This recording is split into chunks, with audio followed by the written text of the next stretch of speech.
नासिर नवाखे ॿुधाईंदा आलू महर में बुनियादी सहूलियतूं न मिलण ख़िलाफ़ ॻोठाणनि पारां एहतजाजी रैली कढी वई। अॻवाननि आवाज़ टीवी जे रिपोर्टर सां कहिड़ा वीचार मंडिया आहिनि, अचो त ॾिसूं।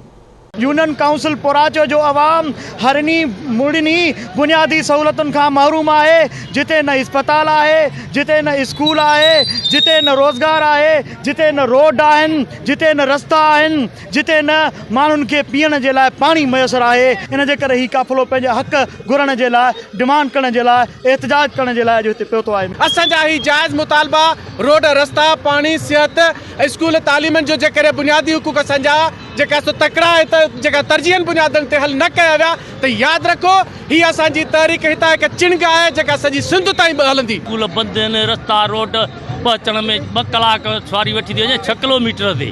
उन हिसाब सां न स्कूल आहिनि, का सहूलियत कान्हे, पुलूं रथियूं पियूं आहिनि, उन्हनि खे गैस कोन्हे।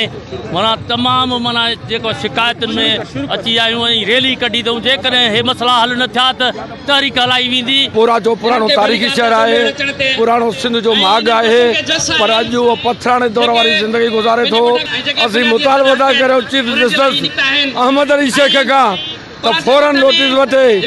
असां IG पुलिस खां हुकूमत खां था कयूं ऐं जस्टिस हाई कोर्ट लाड़काने खां ऐं असां शीशम ते दादू खां त नोटिस वठी असां इंतज़ाम करे स्कूल खोलिया। हिकिड़े भोतार हिकिड़े वॾेरे क़ौम अवाम इल्म अदब दुश्मनी करे स्कूल ते कब्ज़ो कयो आहे। असांजो इहो मुतालबो आहे त फौरी तौर ते स्कूल तां कब्ज़ो ख़तमु कयो वञे ऐं तालीम जारी रखी वञे। इहो ई मुतालबो।